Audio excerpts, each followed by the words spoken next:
Welcome to the One City Challenge. Okay, this is going to be a real One City Challenge, not the Eleanor version where you capture cities through loyalty. So I've been looking forward to this for some time. Going to give this a go finally. Now I was looking through the leaders. Let's talk a bit about the leaders and who to pick for this. This was kind of hard.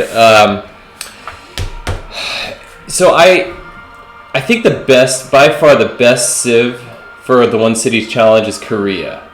And Potato McWhiskey did a video, a One City Challenge with Korea. That's kind of what inspires this. So I'm going to copy a lot of what he did. I think this is like the perfect pick for a One City Challenge because of this bonus right here. You end up with only one governor really in your city, in your capital. And if it's fully promoted, I think that's 6 promotions. That's 18% culture and 18% science increase, boost. So that's huge. There are a few other contenders, I think, that are decent civs for the One City Challenge, but I don't think any of them compare with Korea, just because of that bonus, at least from what I can tell. The other contenders, I'll just discuss really quickly. China was one. Where is China here? Down below, maybe? Yeah. Okay. China has this is pretty good, I think, for getting through the tech and civic trees nicely. So the way I think of this is like a 10% bonus sometimes to science and culture. It's not the 18% like Korea, and Korea's is all the time. This is just 10% sometimes, which is good, but not as good. The other contender, I think, is Congo. Congo is pretty good for tall. I almost went with Congo, and then I stopped myself, and I realized something important that is missing with Congo. Congo cannot make holy sites. Where is that? Yeah, right here.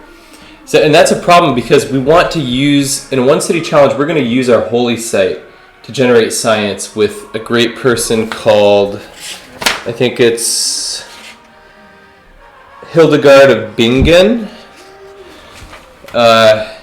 So he's going to miss out on a bunch of science due to not being able to make holy sites. And then with the holy site adjacency bonus, it's doubled. I mean, that can be a considerable amount of science. You could get a 4 adjacency holy site, and that becomes science quite early in the game, and then it doubles. So that's fairly significant, I think. So I didn't want to miss out on that. But he's pretty good, I would say, probably for the One City Challenge. But he doesn't have that 18% or anything close to that Korea has. And then the other contender, I looked at Scotland. Scotland is okay. They have this, it really becomes 10% science and 10% production boost with ecstatic cities. So that's pretty good, but it's not the 18% that Korea gets. And I may be missing something. Maybe I'm not thinking about something. There could be other civs here that have some other advantage besides science and culture, and that makes up for it. But from what I could tell, I think Korea is definitely the best for that. So on this first attempt at a One City Challenge, I'm going to go with Korea. Again, I've got to thank Potato McWhiskey for the video that he loaded. I learned a lot from watching that, and I'm not trying to compete in any way. I doubt I'll even do it as quickly as he did, but I do have an advantage. I just want to call that out here because I have his video to refer to. He didn't have that, of course. So I'm building on to that, which is an advantage. But this is going to be really fun. I've been looking forward to a One City Challenge for a while, and I didn't know it was even possible with the science victory until I saw that video that he had. Okay, so let's discuss the general strategy and some of the bonuses and how they play into that. We're going to go with a small Pangea map. That's what Potato did. And so I'm going to copy that. I think he did Disaster Intensity 4. I'm going to leave it at 2. I think there were 14 city-states in his game, so I'm going to go ahead and copy that. Eventually, I might do another one city challenge where it's only the standard amount of city-states. But for now, we'll do this. Let's see, we're going to want to maximize our population, of course. That's for getting districts early and for promoting Pingala. He gets the extra science and culture for each population, each citizen. So we're going to want to grow quickly and large. I'm going to try to run a lot of theater square projects in between crucial buildings and districts and stuff, at least early on until globalization, and then we'll switch to campus research grants. I'm going to be working theater square specialists first and then campus specialists. I'm curious to see how this will play out like that. Let's see, on the tech tree, we're just going to go the standard science route, basically writing, education, astronomy for Potala Palace, maybe printing for Forbidden City. We want to get Oxford. I think that's like a 20% empire-wide bonus in a one city challenge. And so that's scientific theory. We want Ruhr Valley because that gives you 20% production boost, which it maximizes your city projects. So that will generate more science and culture because we have more production in the city, at least as far as I understand. Let's see, we want economics for Big Ben, radio for broadcast centers. I'm going to prioritize radio ahead of chemistry because I want to really maximize culture. So, and then I'm gonna focus at the end game. I'm gonna focus on nuclear power plants rather than the space projects. I'm not gonna rush the space techs. I'm gonna rush the nuclear power plants and then go into the space techs. On the civic tree, we're gonna go for mysticism because we want Oracle, and then political philosophy for Classical Republic and Apadana. Oracle gives you 3. I think it triples the great person point output of your districts in that city, so that'll be crucial. Apadana is good because of the slots for great works. We want drama and poetry fairly early for theater squares. Recorded history for great library, again that has slots for great works. And then we'll go into, I think we're going to go for an archaeological museum as opposed to an art museum, because I can, if I can get the Hermitage, I think that gives artwork slots. So I think I'll do the archaeological museum with that. And then, let's see, diplomatic service for alliances. We want the Enlightenment. Rationalism is going to be really important, the rationalism card. Natural history for the Hermitage. I'm going to go for communism for the tier 3 government. And then, of course, we want globalization as quickly as possible for the 5% science boost per city-state suzerain. That's why we're going to be really focusing on culture. We're going to go with Pingala as the governor. We'll also have Amani in a city-state.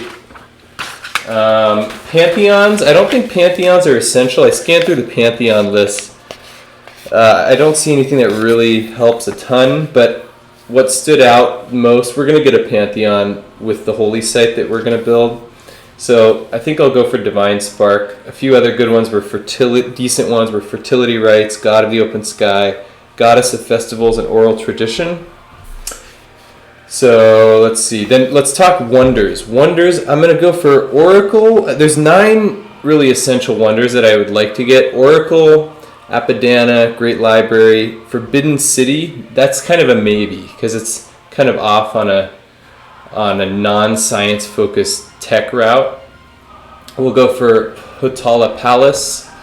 hopefully. Hermitage, Oxford, that's definitely need that. Ruhr Valley, we need that one. And then Big Ben would be nice because it gives another wild economic policy slot. There's a few other wonders that we could go for if they're available, but we're not going to prioritize them. There's some great people we want, great scientists. I already mentioned Hildegard. Some other ones, Isaac Newton, Albert Einstein, Mary Leakey, Carl Sagan. I think I'm just going to pass on any other scientists besides these. I really want to try and get as many of those as possible. The merchants, there's a few merchants that offer trade route capacity. I think that's pretty good if we get one or two of those.